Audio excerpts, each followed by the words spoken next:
Bobby, and this is Troy, and there's Tammy. I was going to say, somewhere over there's Tammy, and then this is the grandmother and grandfather, so it's a family affair here. And this gentleman started out the family. It's all his fault or his responsibility that we have the Bradleys and all the records and all the everything else. And so you probably read that Bobby did an extraordinary thing. As this says, you are never too little to have big dreams, and he did.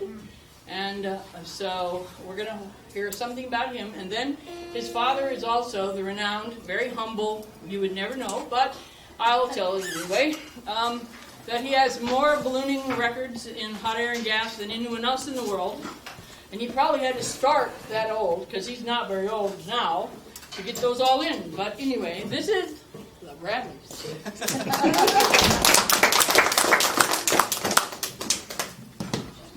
Thank you. Yep. Can you hear me without this? No. You can't? All right. I'll let Joe. All right. For Joe, we're going to use the microphone for Joe. Oh, Dewey. All right. Dewey, you're second row. Well, we're actually here for Dewey Reinhardt. He's being inducted into the Hall of Fame tomorrow, and that's why we're actually here. And Becky was nice enough to ask us to speak while we were here about some of our other projects.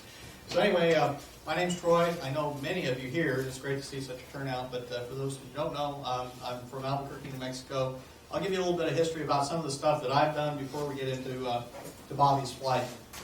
I'm a professional balloon pilot, full-time. I've got about 5,400 hours in balloons. I do rides, commercial accounts, anything, teaching, instructing balloons.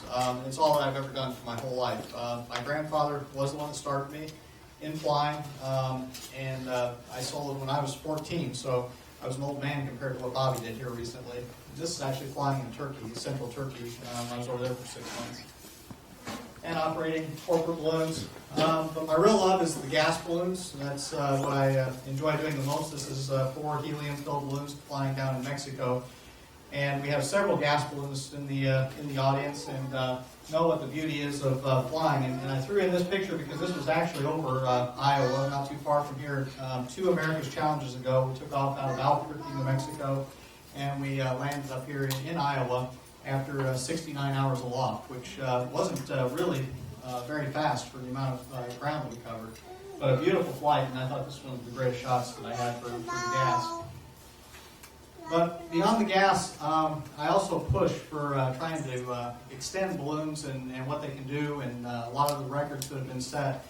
And just to give you an idea of how records are established, the Federation Aeronautique International is the organization that oversees world records. And we have the National Aeronautic Association, which oversees national records. So what we do is, if I do a record, I submit all the paperwork to the National Aeronautic Association.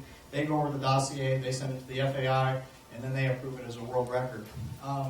So I've set records in all the types of balloons. The balloons are broken down into sizes and types. So this is a gas balloon, and they also have 15 different sizes. So within each type and size of balloon, you can set distance, duration, and altitude records. So that's how I've been able to accomplish breaking so many records. And if you exceed the record of the next size up, you take that one as well, and however many sizes up. So this was a small 14,000 cubic foot gas balloon. On this flight, I flew out of Amarillo, Texas, and I landed in near Pittsburgh, Pennsylvania, 35 hours later. That basket's somewhere around here, and you'll see it's not very big for 36 hours of flying. But I broke the oldest standing aviation record with this flight. It was a record that was set in 1922 by a Frenchman that flew 500 miles. I flew a little over 1,200 miles, and the record had stood for 80 years before that.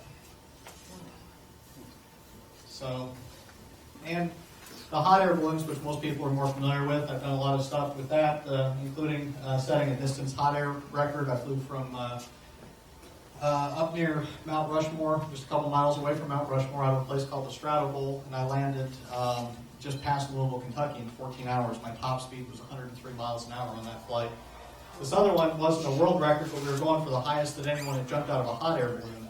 Colonel Joe Kittinger was the first, or the highest to jump out of a balloon at 103,000 feet, but we were going for out of a hot air balloon, and I dropped a skydiver from 32,000 feet, and then I went up to 34,000 after that. So this is just another one of the record flights. This is the little gondola that I was flying in that other picture, and it's here in the museum. So you can see that's the space that I was in for nearly a day and a half. I'm taking off out of Missouri on that record. And this type of balloon is called a Rosier, and what it is this skirt down here is for hot air. A gas balloon, when you get into the night, the helium begins to cool and contract, and since it's by volume what gives you your lift, you want to keep that volume at a higher point. So what we do is normally we just dump ballast over. That's where you see sandbags. You can see some gas baskets around here.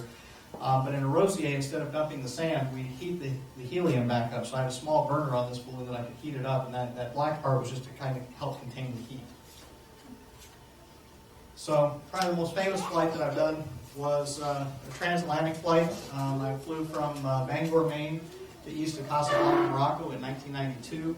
Along with Richard Abruzzo, we set the absolute world duration record at that time. We stayed aloft longer than anyone had ever stayed aloft at that point, 6 days. And we also set a distance and altitude records for this type of balloon as well back then. 5 years later, Steve Fawcett broke our duration record. He knew exactly what the line was, and he knew he wasn't going to make it around the world. He flew from Bush Stadium in St. Louis. He landed in India, but he kept the balloon up for 2 extra hours just to beat our duration record. So he was quite the competitor. So here was our balloon, the Chrysler balloon, crossing the Atlantic and landing in Morocco. So this gives you an idea of the flight profile. This was something that we had in National Geographic, and so just like with any other balloon flight, you're not just going up and locking at one altitude, which a lot of people think on long distance flying, that you just go up and you keep an altitude and you come down. You can see we actually have to go up and down quite a bit to steer to find those different winds to get us to where we went.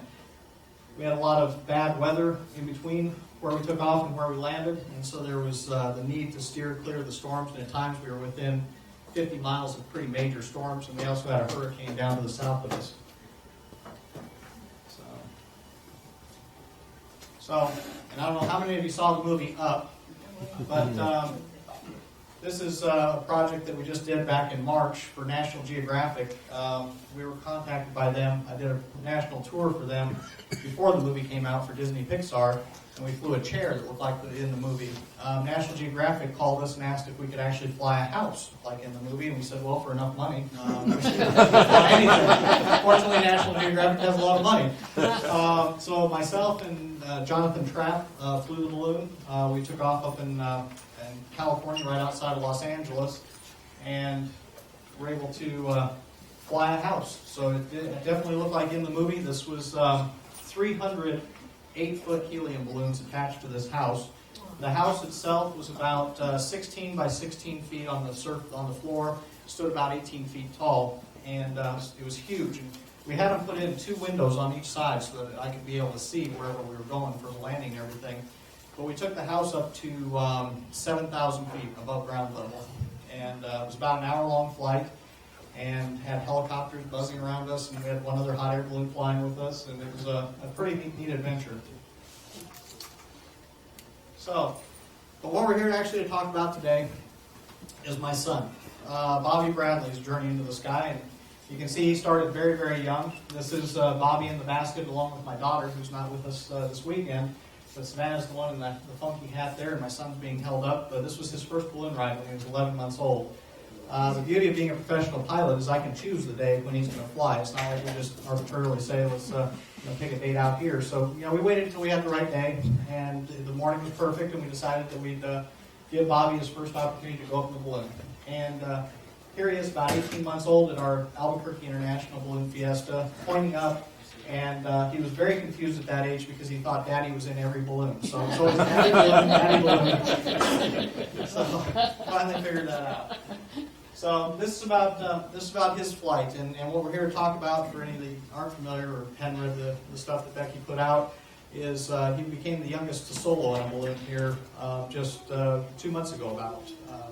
And at 9 years old, he was the youngest pilot, and there was a way that we were able to go beyond the regulations. I soloed at 14, which is typically the youngest you would solo, but with Bobby, we were able to do some stuff that we could get it to a younger age.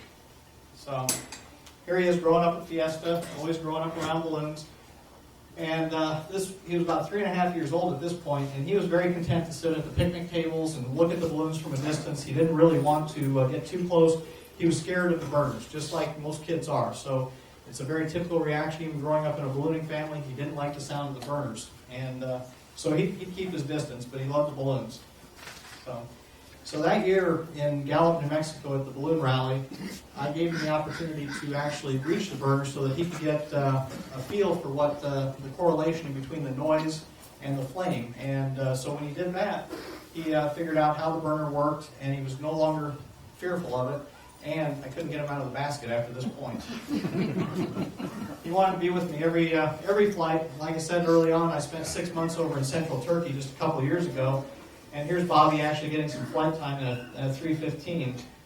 For those not familiar with the balloon sizing, this is 315,000 cubic feet. It's a balloon that we would carry 16 passengers in, and it's a very large balloon. It's about 3 to 4 times the size of a normal sport balloon. And so here's Bobby, and he actually got time in a 400,000 cubic foot balloon while he was over there as well. So there aren't many pilots even in the U.S. that have done that. But it was during his time that he spent with me over in Turkey that he said he loved the flying and he was very good at it. He said he wanted a solo, and that was my response: was solo? You really wanted? And then I think this was his mom at your age. That wasn't right. That wasn't in our plans. We were just kind of flying with Bobby, and you're crazy. That was Mom's next thing. But Bobby has a very good feel for the balloon because he grew up in it and around it. And really, a balloon's a fairly simple aircraft. A lot of us pilots tend to believe it's more than it is, but it's heat the air, you go up, let it cool, you come down. And it's getting to do it with some semblance of order and figuring out where those winds are. That's the hard part. And Bobby, to him, it's like a video game. And when I first started teaching him, he said, I said, Bobby, I'll teach you just like I do any other student. I won't let you look at the instruments. And he goes, that's all right, Dad, I can't even read the instruments. He said, but it's easy. If the trees are getting bigger, you're going down. If they're getting smaller, you're going up. So, that was 6-year-old logic at the time, and it worked.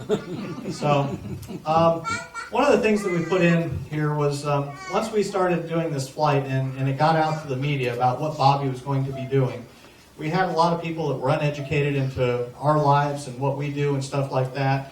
And so they started saying, things in posts and blogs and all this about, why can't you just let your child be normal, have a normal childhood? Why should he be going flying? That's very dangerous, and things that you shouldn't be doing with a kid. So we started looking into this, and I think the problem is that most people just don't understand who we are and the amount of ballooning that we do and what we're about.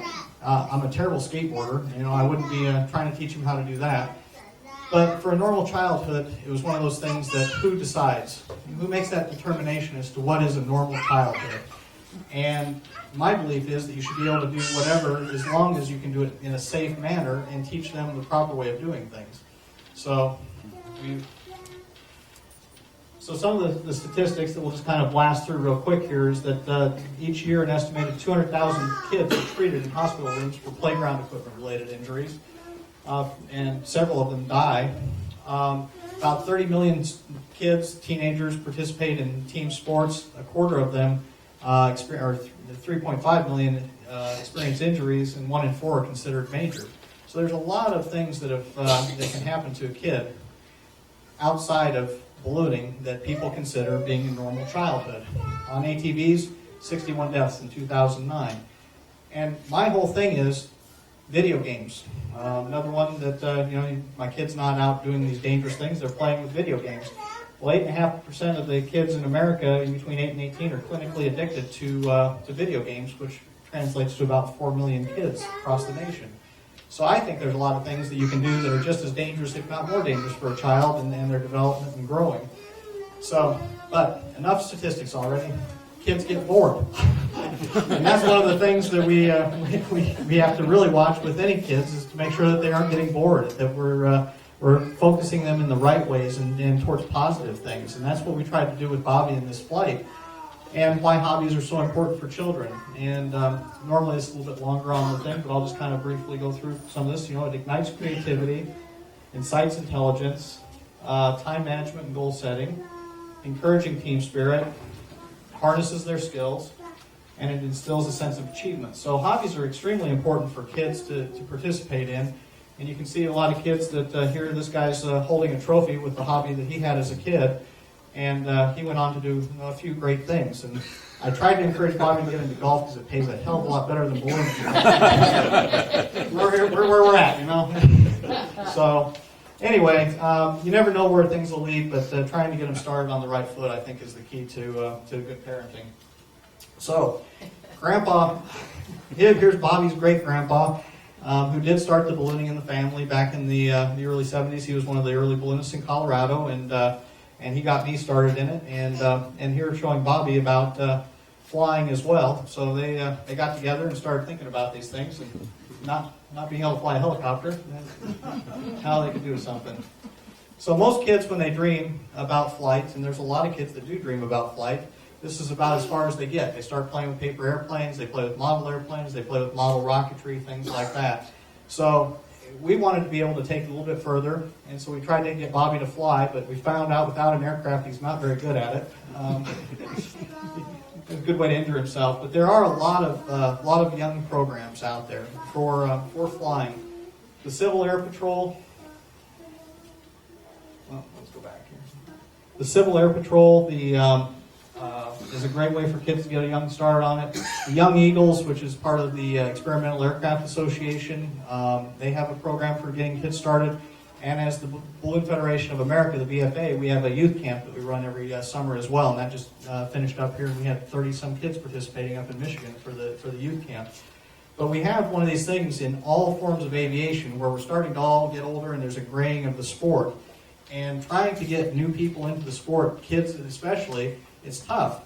There's so many different options that they have these days for getting involved in things, and the barriers to entry are so great. Balloons, when I started, you could buy a good balloon for $5,000, to $10,000, something good used. Now you're going to be 40 to 50 on something new without even blinking an eye. So it's a very difficult sport to get into unless we kind of think differently.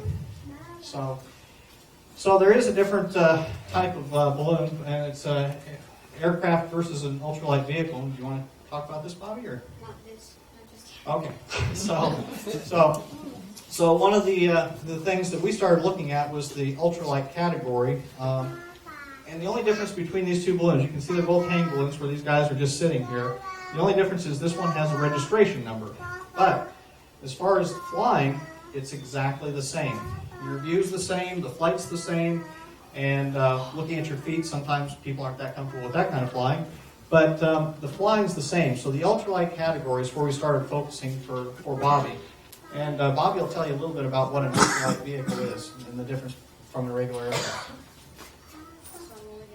We'll talk about the balloon. Yep. So when you think of an ultralight, you'd usually think about something like this.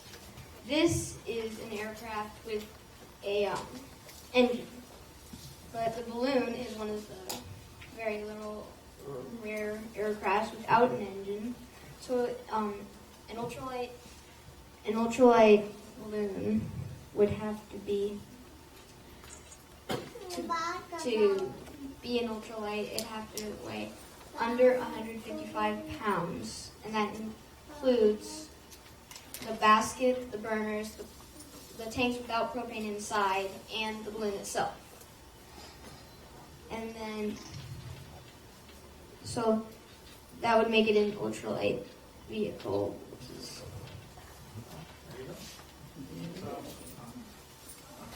Okay. All right. So going ultralight, it falls under a different part of the federal aviation regulations. So it's not one of those things that we were trying to get around the regulations or to find a gray area or do anything like that. When you're operating an aircraft, you still have to follow the federal aviation regulations. The ultralight category, the ultralight vehicles fall under a different part of the rules, which is Part 103. So Part 103, like Bobby said, requires it just to be a very light aircraft.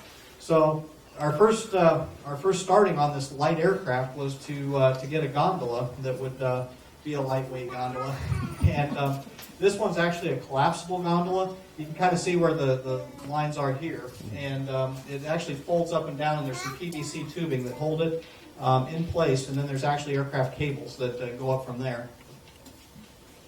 So as he said, it is a collapsible basket.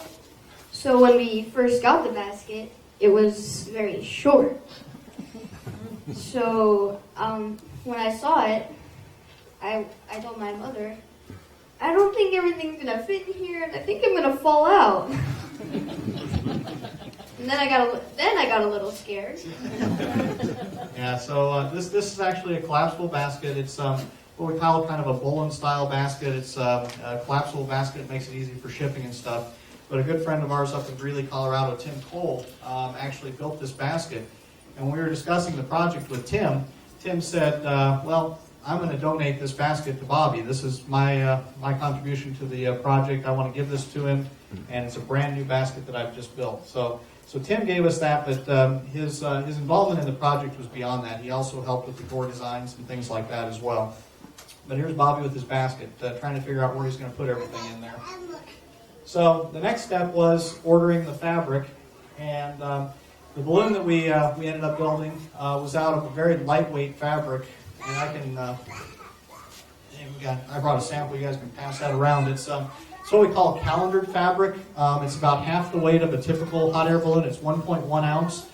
And we had to go with a calendared rather than what a lot of balloon builders use is a Sorcoat. And Sorcoat won't accept dye. It'll reject dyes. And this balloon was kind of unique because we were going to actually tie-dye the balloon. And so we had to have something that would absorb the dyes, and the calendared fabric works very well for that. I have no idea how long it'll last. Best guess by some of the other people that have flown things like this, probably 250 to 300 hours. So it's not a real long duration fabric, but for our purposes it worked fine. So the balloon was going to be yellow, red, blue, and tie-dyed.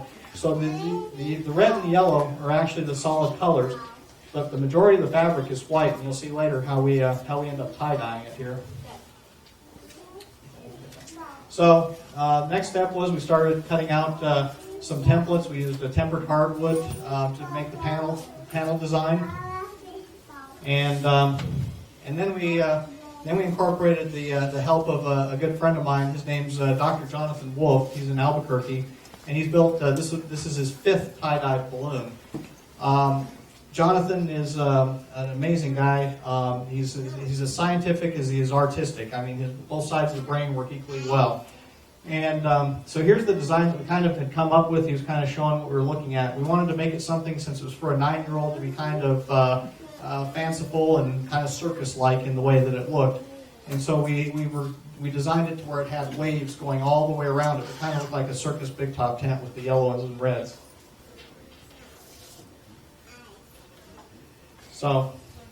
So Jonathan runs a program in Albuquerque called the Fractal Foundation. If you go to fractalfoundation.org on your computer, you can find him. These are a couple of the other balloons that he's designed and built. And this balloon, well, both these balloons were totally white fabric. So he tie-dyed the entire thing. So ours we incorporated some of the colored fabric, but he has actually tie-dyed the entire thing. And it's an amazing process, very lengthy.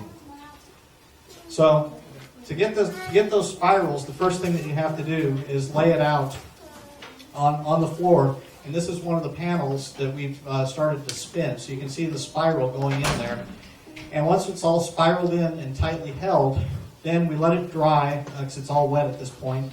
Let it dry in that configuration, and then we go to start dyeing it. So there's a dye process. This is actually heated. It's very well controlled. There's a temperature gauge. You have to get the alkalines and the acids and everything exactly right to make sure that the dye stays with the fabric, and you have to know the timing. So it's very scientific as much as it is, like I said, artistic. And that he's able to get these designs where they actually match up at the seams and everything is absolutely phenomenal. So here's Bobby's grandmother. She's in Albuquerque, and she's an excellent seamstress. She's almost a professional quilter. She does a lot of sewing, and so when we started to tackle this project, we told her that we'd like to have her sew the balloon, which she wasn't very crazy about, thinking about sewing a balloon for her grandson. But then she also realized that nobody was going to do a nicer job than she would, and so there was a lot of love that went into every stitch there to make sure that this was perfect. So So this was her first endeavor in trying to build a balloon, and so we were kind of all learning together. But Jonathan was of great assistance there. So here she is at the machine, going away, a lot of fabric going through there for many months. One of the hardest things to do on building a balloon is getting the top all right, and what was amazing was when we put the parachute top in, it only took one inflation with a bit of adjustment, so we did a pretty good job of our guesswork at how that was all going to work. So we, after we got it all put together, we went to do a test inflation at our kids' school in Albuquerque. This is inside the gymnasium, and we were able to inflate it just to make sure all the lines were straight, that all the seams were good, everything that we wanted. But it also provided a great opportunity to let a lot of the kids get in there and kind of wander around inside the balloon like a big bouncy there. So here's some of us that were building, my wife Tammy and myself, the tie-dye guys, and Grandma. So finally got to the point of a few days later being able to go out and do the first inflation on the balloon, just to stand it up, make sure that everything was working properly. And here's where I inflated the balloon and then gave it over to Bobby to just so I could go take some pictures. And he hasn't let me get back in. And so there, you can see the artwork there from the inside, which there again, like I said, to be doing this dipping and dyeing and spiraling and all this other stuff, just it amazes me. And then to see how it comes out, and when we had sewn it, how all those waves, it matches just perfectly all the way around. I mean, it's phenomenal the way that he does that. So, but I did get one more opportunity to fly the balloon, and this is really the last time that I did fly it. A couple days later, we took it out to an area called Tomei, and I was able to do the maiden flight of the balloon. And Bobby was actually upset because that I did this maiden flight. He said, "Dad, you can't fly it. It's my balloon." And I said, "And you're also 9 years old. You're not a test pilot. I need to make sure this is going to work for you." But the amazing part is this is such a lightweight system for anyone that is a pilot to know that 32,000 cubic feet in the desert in June, and I was burning about 4 to 5 gallons per hour on this balloon. So the fuel economy is just absolutely phenomenal for this little balloon. It's just so lightweight. So anyway, now we'll talk a little bit about the differences in flying and how Bobby was able to do it a little bit younger here. So you want to take that? I'll get you. Okay.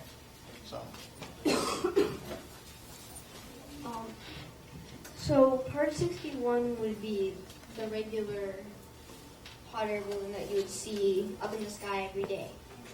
So this is what it requires for you to solo or be a student pilot or solo it. So to fly, to be, you must have a student pilot certificate for balloon operations, and you have to be 14 years old. You have to be able to read, speak, write, and understand the English language. And you need a student pilot certificate, which requires 10 hours of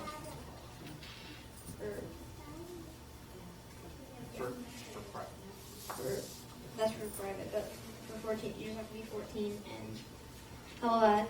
So I have all that except I'm not 14. And then Part 103 is the ultralight, which is no pilot certificate is required, and basically nothing. It just has to be one person in the balloon at a time, and like all the other stuff I told you about before.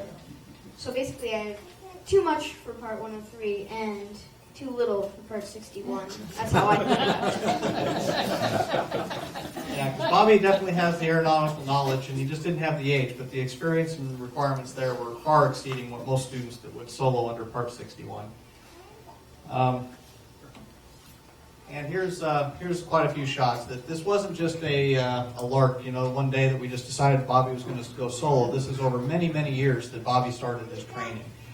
And truthfully, when he first started flying with me, I thought of it kind of as a novelty. It's like, oh, my kid's flying with me, someday he'll be a pilot and all this. But as we progressed, his abilities progressed very rapidly also. And he was able to control the balloon in such a way that I became amazed. My wife had only flown with us a few times, and one flight that she came out with us, she saw how I was instructing Bobby, and I'd say, Bobby, go up to 6,000 feet, and then I'd look over the edge, and I wouldn't tell him how to get there. I wouldn't tell him, what to do. He'd go up there, he'd hold it level, and fly along. And she said, you don't have to tell him what to do. You just tell him how, or how to do it. You just tell him what to do. And I said, yeah, he's doing quite well. And so that's really when, we started seriously contemplating the ability of him to be able to solo earlier. And I don't know if we have any designated pilot examiners in the audience here, but one of the stories is one day I told Bobby to go up to 6,000 feet, and it was just he and I in the basket. And we went up to, we were climbing, and I'm just looking over the edge of the basket, enjoying the scenery. And Bobby, all of a sudden, he says, darn it. And it might have been damn it, I don't know. But he's like, darn it. And I got nervous because I'm like, what the heck happened? And I said, what's wrong? And he said, the altimeter stopped at 5,995 feet. I'd asked him to go to 6,000. And I said, Bobby, give it one more little blast and you'll be there. And so later that day, I was relaying the story to George Hahn, who is one of our designated pilot examiners in Albuquerque. And George kind of laughed and he said, Bobby, he said, for a private certificate, you have to be able to keep it within 100 feet of any altitude I give you. For a commercial certificate, you have to stay within 50 feet of an altitude I give you. You're 9 years old, you're staying within 5 feet, I think you got it. So one of the things that it did require was a little bit of difference in how we taught. For the most part, I did teach Bobby just the same way I would with any other student. But the big part on learning is involving somebody. And so I had to really involve him and in the whole process. And because of his age and his size, we had to kind of modify and do a few things differently. So when we built this balloon, one of the things that we did was we in the backyard, we put up some 2x4s on the swing set so that we could attach the balloon the basket as though it would be in flight. And one of the reasons that we chose the burner, which is a BalloonWorks T3 burner, is it has 3 pilot lights. So the possibility of all 3 pilot lights going out at once are pretty slim. So, but one of the things that we needed to make sure was that Bobby could relight the pilot light. That was one of the emergency procedures. We went over all the emergency procedures, but we stood in the backyard, and basically I made him relight this burner with a lighter that he could easily control. So many times he's just like, Dad, it's enough. Can I go in and watch TV? I mean, so he understood how to do all this. And being a solo aircraft also, we had to do a lot of this stuff on the ground because I couldn't be in the balloon with him. So his first flight in this balloon was by himself. But what we did to try to give him some flight time in it is out in Albuquerque we have a lot of open space. And here what we did was we allowed Bobby for 3 days, we went out and did tethered flights. But rather than just a static tether like you would normally see a balloon doing, just going up and down, we were doing dynamic tethers, where somebody was holding the ropes. Here you can see somebody holding the rope. We had the ropes attached to it, and we let Bobby actually fly the balloon. So we do takeoffs where he'd fly across the field, he'd come down and he'd land, but it was still under the control of the ropes if he were to get away. But we were letting slack on the ropes, so basically he was doing free flights without even knowing he was doing free flights. So he did 50 takeoffs and landings before he ever soloed without the ropes. So, and you can see how nervous he looked up there. So, this gives you a great idea of the size of this balloon. It's 32,000 cubic feet. The third morning of tethers, I actually had to do some flying because that's what I do for a living. But so I was the one that took off with the tarp that's still there. So I got a nice shot back down there. And these balloons they're sitting next to him here, this is a 240 and this is a 250. Bobby's is 32,000. So 8 of his balloons would fit inside of here. So that gives you a really good idea of the size of his balloon. So one of the things with an ultralight that you are restricted, like I said, it's different regulations, but we're still following the FARs. One of the things is we can't fly over a congested area or any city or town. So we had to go find some place that gave us clear directions every way. And where we chose to fly was a place called Tomé, New Mexico, which is down south of Albuquerque. And I threw up some shots here of looking in all 4 directions. So this is to the north, and you have east, south, and west. And you'll see how open this place is. There's tons of space. It's a very common area for people to go learn to fly balloons in. There's nothing in any direction other than to the west a little bit. There are some houses just off to the side of the launch field. But on the days of flying down there, if we were going to cross that, because all we have to do is move a little bit further to the east, and that's no longer a factor in play.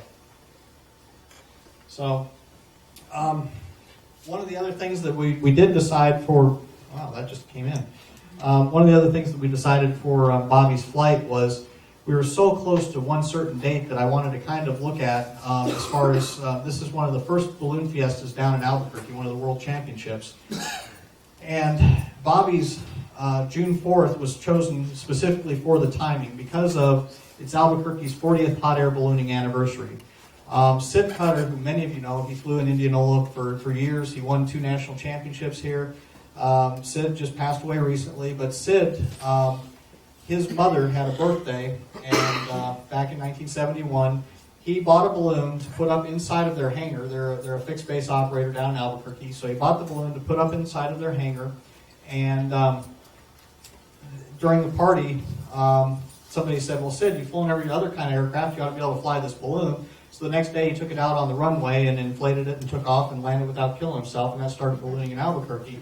And Sid, I called him on it, and I said, Sid, by just an internet research, some research says your mother's birthday was on June 3rd. Was your solo actually on June 4th? And he goes, well, it must have been, I guess.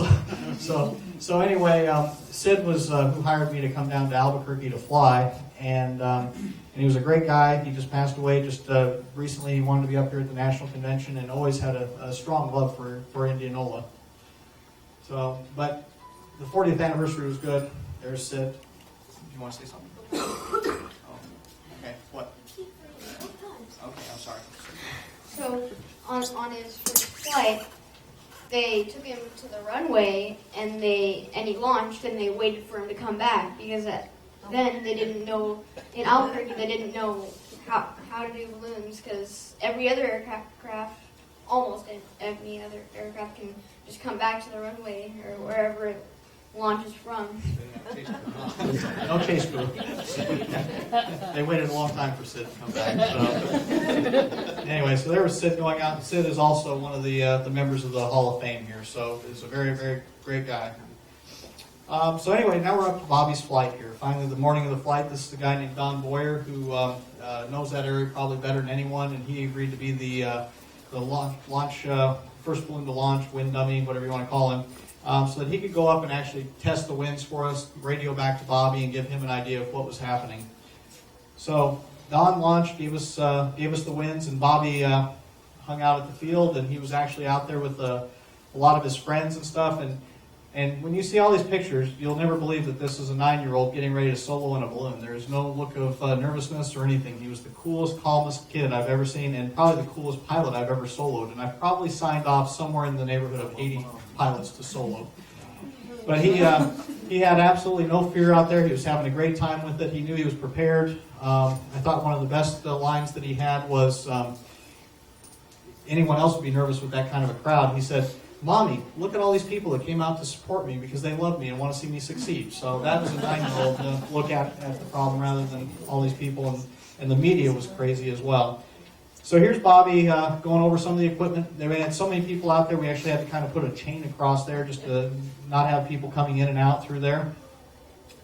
And Bobby going over his checklist here. Anytime that I teach a student to fly a balloon, I make them come up with their own checklists, and knowing that they may miss some things or they may have things that they don't necessarily need. And that's always a good way to teach because they're involved in that process rather than just handing them a checklist and saying, here you go, this is how you're going to fly the aircraft or the things you need. So I made Bobby come up with his own checklist, and it was very comprehensive, very complete, and I really didn't have any additions to it. He did a great job on putting it all together and testing the top and looking at the burners and making sure he didn't have any leaks and things like that. So here we finally start to inflate. We had several other friends that came out there to fly with us.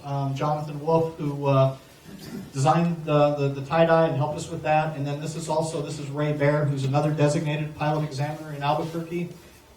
Ray's a good friend of ours, very always cool pilot, and we had him on a radio with Bobby as well as myself being down on the ground having a radio. So here we starting to inflate Bobby's balloon. And every time I just think it's a gorgeous balloon.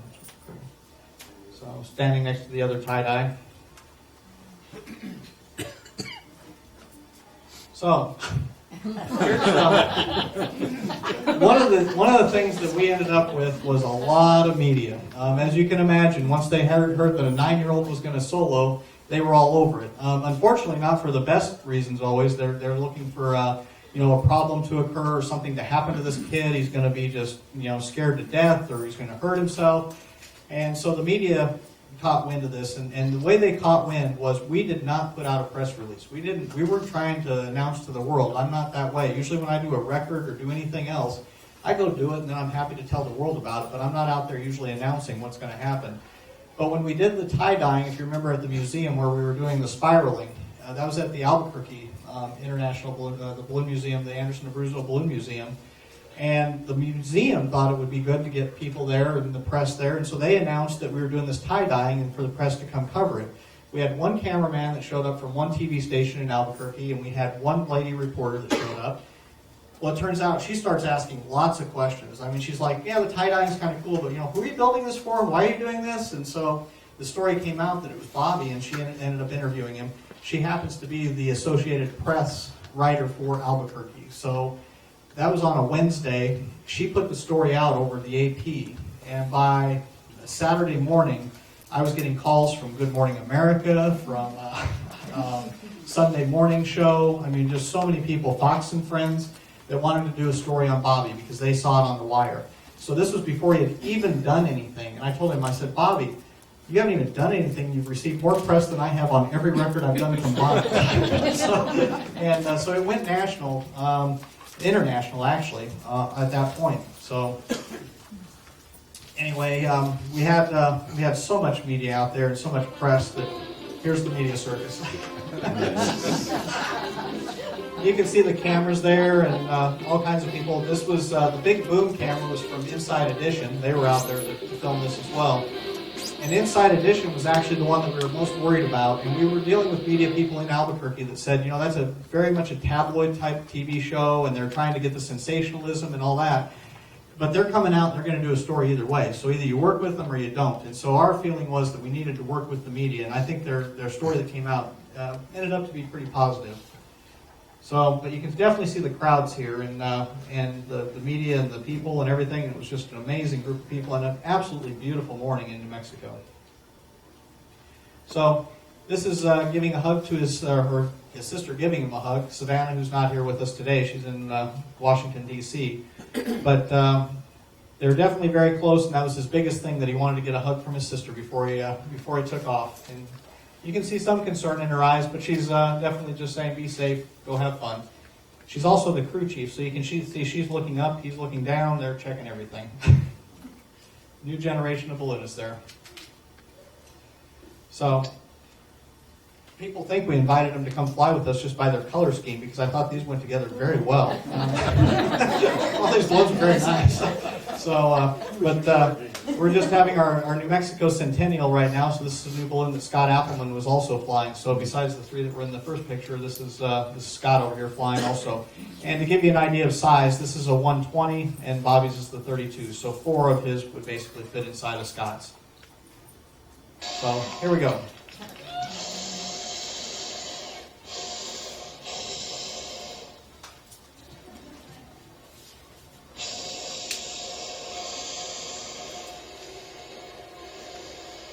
So by this point, from launch to land, I had known that I had basically already done it, because it wasn't just going to go all crazy. It was such a nice day out, and it was going fine.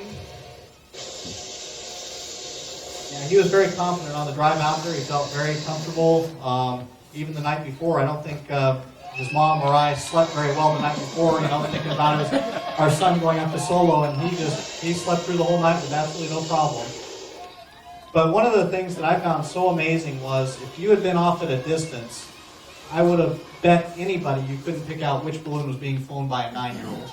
Because you'll see how smooth he is. There's no radical up and down or anything. And he helped with the other balloons. He was close enough at most points to actually talk to these other guys. And having the other guys in the air was very helpful, just because they could go up and give him winds at different altitudes, or call to him, or tell him where there's roads, things like that. So right here, yeah, like you said, I was in yelling distance, so I wasn't using my, well, with the other balloons around me, I wasn't using my radio. I was just like, hey guys, how's it going?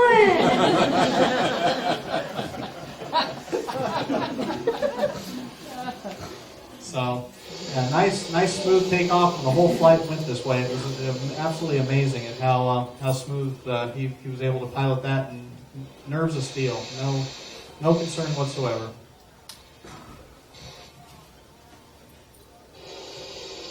How high did you end up going?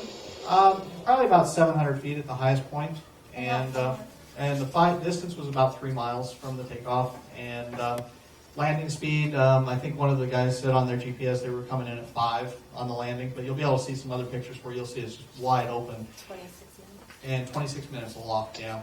So here's at the takeoff. Looking back at some of the crowd here.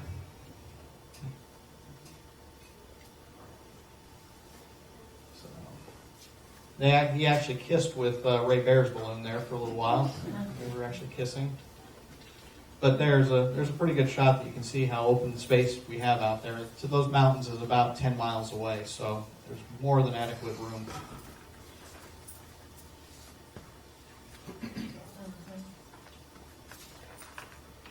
Before he was going to land, one of the things that he wanted to do was to throw a little toy parachute to his sister. So she positioned herself so that she could go and catch this toy parachute. And if she was here, she'd be sure to point out to you that these were not actual photos. This was recreated for the parachute drop.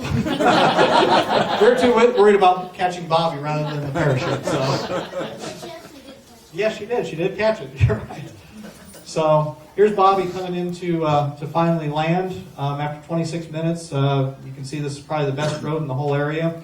When I had called him and said, Bobby, I think we're on a road. We're in a good position. We're right in front of you here. He was kind of incredulous in his response and saying, you mean you want me to land?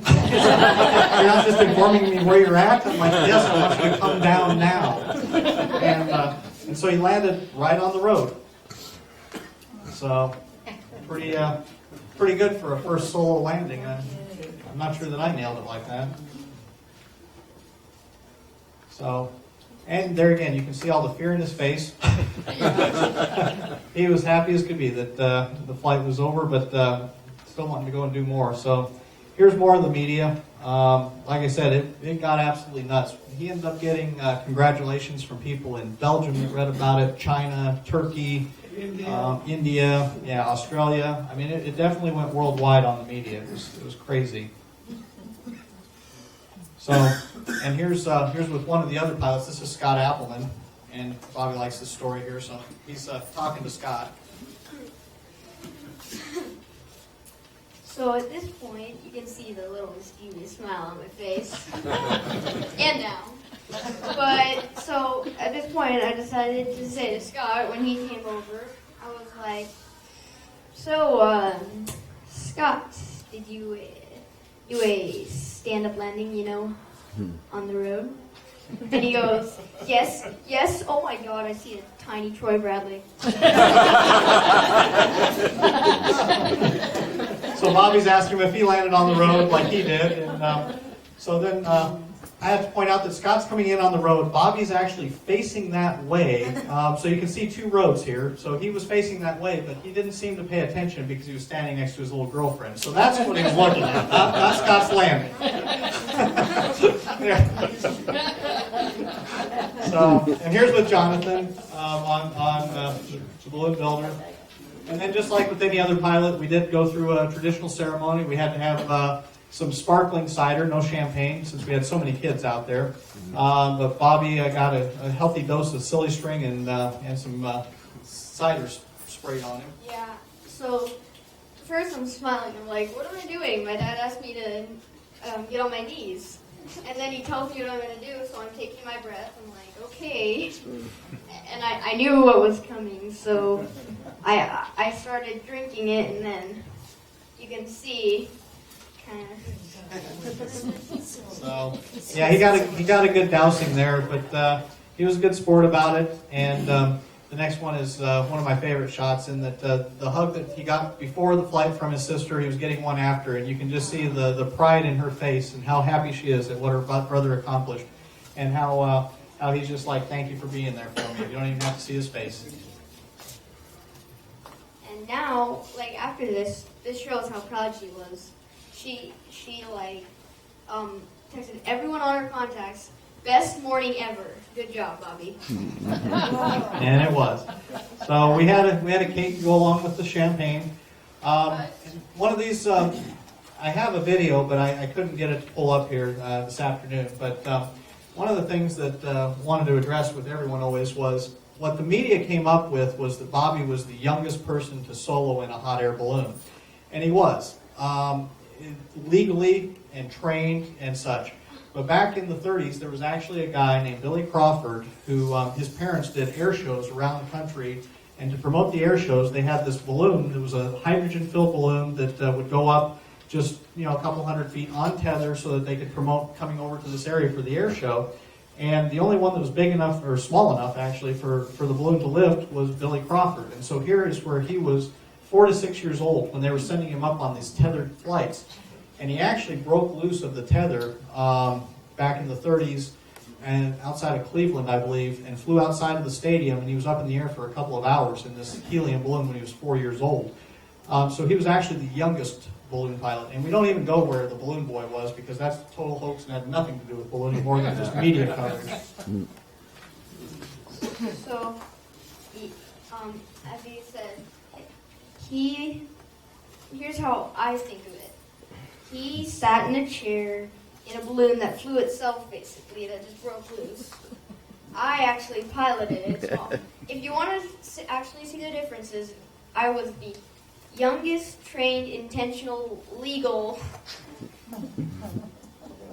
person to fly in a hot air balloon. But I would recommend going and checking out some of the videos. If you do Bill Crawford balloon, go look for that, original balloon boy or whatever.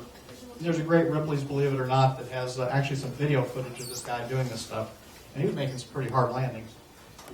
So anyway, this was the actual headline news off of ABC News website. New balloon boy Bobby Bradley, 9, becomes youngest person to fly solo. And like I said, it went worldwide. Besides ABC, you could find it just about anywhere. It was third page of the Washington Post. We had friends that heard it on National Public Radio. Forbes had done something, ESPN Radio, Sports Illustrated. That's probably his favorite. And it was funny because it's just a very small, it's maybe less than 20 words about his flight in Sports Illustrated. And he was all disappointed about that. He's like, they only put in 20 words or something. I said, Bobby, I've never been in Sports Illustrated. I think you ought to be pretty happy with this, dude. So, anyway, just to show that it was not just a stunt or something to get media attention or anything like that. Bobby is truly a balloonist, and he wants to fly. The following weekend, after all the media had gone home and all the cameras were off and everything, I didn't have any flights that Sunday morning. And so Saturday, Bobby said, well, you don't have any flights tomorrow morning, can we go fly my balloon again? Can I go fly? And I said, sure. So this is actually a second solo, and you can see no crowds out there. This is the same takeoff spot. We just went out to fly for fun. And then the following weekend, he went out and flew again from the same spot again. So he's actually soloed 2 more times since then. On the second tether, or the second solo, before he flew, he told his sister she should get in and do a tether in it. And so he was actually becoming a pilot instructor. He was instructing her from the ground on how to go up and down. So just about 30 seconds up, Savannah went, okay, I'm ready to go down.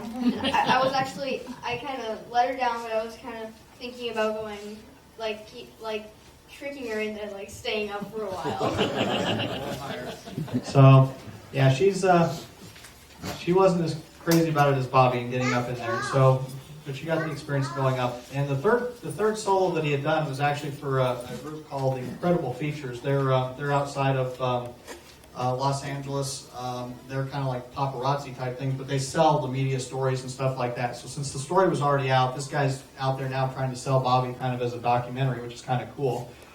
So he came out and shot Bobby at the house at the Balloon Museum in Albuquerque, and did a lot of picture taking. But this shot really shows you how open it is where Bobby's flying. I mean, chances are you're not going to cross a power line during the entire flight, probably not even a fence line. I mean, there's nothing out there, so it's a perfect place for solos. And here he is after his third solo there, on the road again. And accolades and swag. This is the mayor of Albuquerque, New Mexico, at a function that we were at. He was excited to be able to congratulate Bobby on his first flight. And even beyond the mayor, which I thought was kind of cool, was the following day at breakfast after the solo. We were at a restaurant for breakfast, and this guy comes up and taps me on the shoulder, and he says, "Troy, is this your son Bobby?" And I said, "Yeah." And he said, "Bobby, great job. That was just amazing what you did." He saw it on the news and everything. And the guy went away, and I said, "Bobby, do you have any idea who that is?" And he said, "No, I don't." And I said, "That's John Wenzel. He's the head of the FSDO, the head FAA guy in Albuquerque." Came up to congratulate him. So it was very much known to the aviation community in Albuquerque and everywhere that we were doing this. So anyway, as a 9-year-old, what he really cares more about is all the stuff that he gets after. So now he has cards. He got trading cards, and we're ordering some balloon pins. And one of the things with the trading cards that to help Becky and the museum, to help support them, if anyone would like to buy a card, we'd take it just for donations. So whatever you'd want to donate to the museum, and Bobby would be happy to give you a card also. But just to help out the museum a little bit, we'd be happy to do that. So there's the kids inside the balloon and saying thanks for all the love and support, and that really was to make Bobby's dream come true. And we had a whole bunch of people that helped. It wasn't just our family that did it, and most of these people were Albuquerque or elsewhere, but an amazing amount of people that it takes to put on some sort of a project like this. And this is the last thing. It's a fun project, it was a cool project, and it's still an aircraft. So I do encourage anybody that does want to go out and do something like this.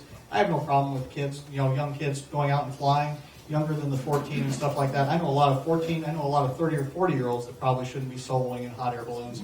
So just make sure to do it responsibly, make sure that there is proper training for everyone, and make it safe. So that's all we have.